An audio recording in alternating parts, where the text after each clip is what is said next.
주간 매일신문 순서입니다. 매일신문 윤영민 기자 자리했습니다. 어서 오세요. 네, 안녕하십니까. 네, 오늘은 어떤 기사 준비하셨죠? 네, 오늘은 지난해 4월 발생한 안동 산불과 관련한 내용인데요.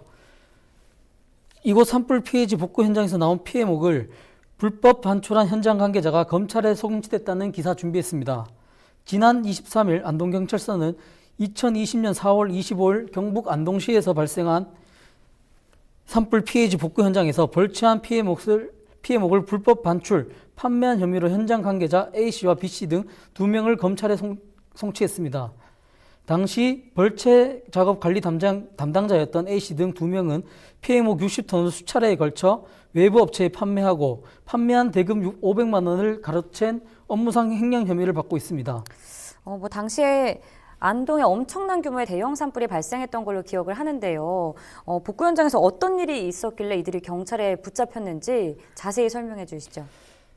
네, 그 대형 산불이 나면 보통 산림 복구와 2차 피해 방지 등을 위해 피해지 복구를 하는데 예. 안동시청도 이를 위해 지난해 7월 29일부터 2022년 12월 31일까지 안동시 산림조합 등의 긴급 벌채 사업을 위탁했습니다. 네. 이번에 송치된 A씨 등은 이곳 조합에서 하도급을 받아 현장에서 일한 관계자였는데요. 이들은 최근까지 60톤에 달하는 쓸만한 피해목을 따로 모아놨다가 인근 외부업체 등에 피해목을 팔고 그 대금을 챙겼다고 합니다. 일반인 출입이 어려운 복구 현장이라서 범죄가 깜깜이로 이루어졌을 것 같은데 어떻게 이런 사실이 밝혀진 거죠? 네, 올해 1월부터 불에 탄 나무들이 시장에 나오고 있다는 제보가 있었고 예. 매일신문 단독 취재 결과 불법 반출 정황이 포착됐던 것인데요. 취재 당시 안동시 나무면과 풍천면 일대 피해지 복구 현장에서 참나무와 낙엽송 등의 화재 피해목이 인근에 설치된 파쇄장이 아닌 다른 곳으로 은밀하게 빼돌려지고 있는 것으로 확인됐습니다. 예.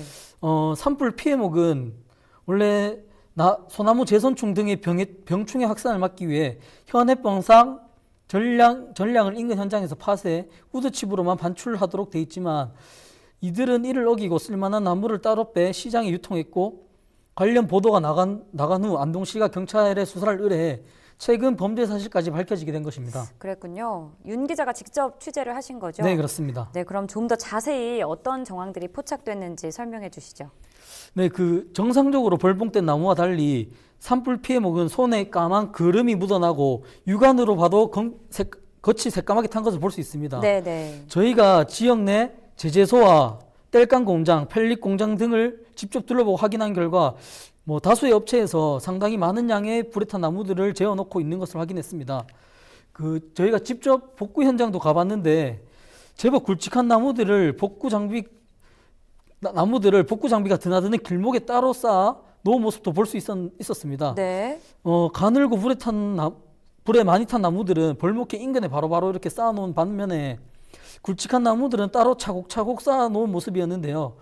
파쇄장으로 갈 나무라면 구분 없이 한데 모아 처리하면 효율적일 텐데 따로 길목에 빼 쌓았다는 점 등등을 보면 불법 반출을 의심케 하는 부분들이 있습니다.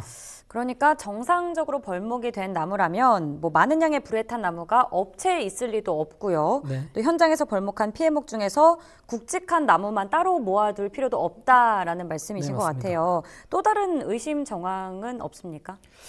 벌목 현장 인근에 설치된 CCTV에서도 반출 현장이 포착됐습니다. 예. 피해목을 실은 차량이 파쇄장으로 가려면 벌목 현장 입구에서 나와서 좌회전을 해야 되는데 일부 차량들을 보니까 우회전해서 빠져나간 뒤에 파쇄장으로 들어가지도 않는 것으로 확인됐습니다. 이상하네요. 네. 예. 그리고 불에 탄 나무들을 실은 차량이 파쇄장과 멀리 떨어진 도로에서 목격된 사진, 누가 안동 산불 현장에서 나온 나무를 샀다는 주장 등등 보도 이후 제보도 잇따랐습니다. 그러던 중 지난달 14일 불법 반출에 가담한 한 명이 언론에 보도된 사실을 인정한 등 경찰에 자수를 했고 결국 송치까지 된 것입니다.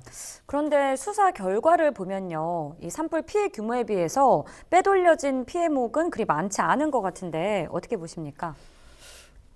경찰 수사를 통해 밝혀진 것은 피해목 60톤을 팔아 500만 원을 챙겼다고 밝혀졌는데 네.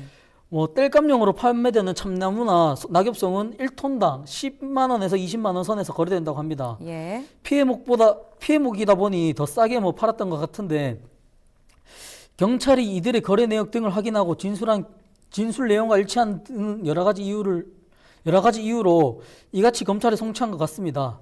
그런데 범죄에 가담한 두 명이 500만 원을 챙기자고 이 같은 일을 벌였다는 점과 피해목 중에서도 쓸만한 나무만 빼돌렸다지만 벌목한 규모에 비해 상당히 적은 양이 반출됐다는 점 등 다소 의아한 부분은 있습니다.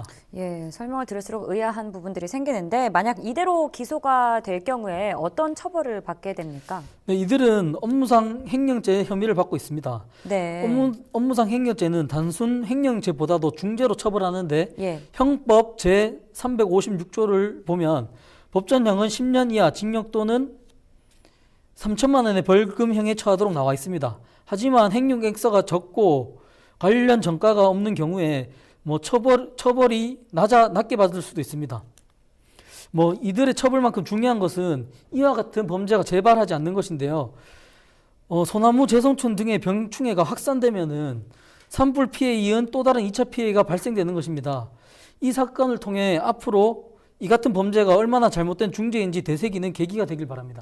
네, 또 다른 2차 피해가 발생하는 일이 없었으면 좋겠습니다. 매일신문의 윤영민 기자와 함께했습니다. 오늘 고맙습니다. 네, 감사합니다.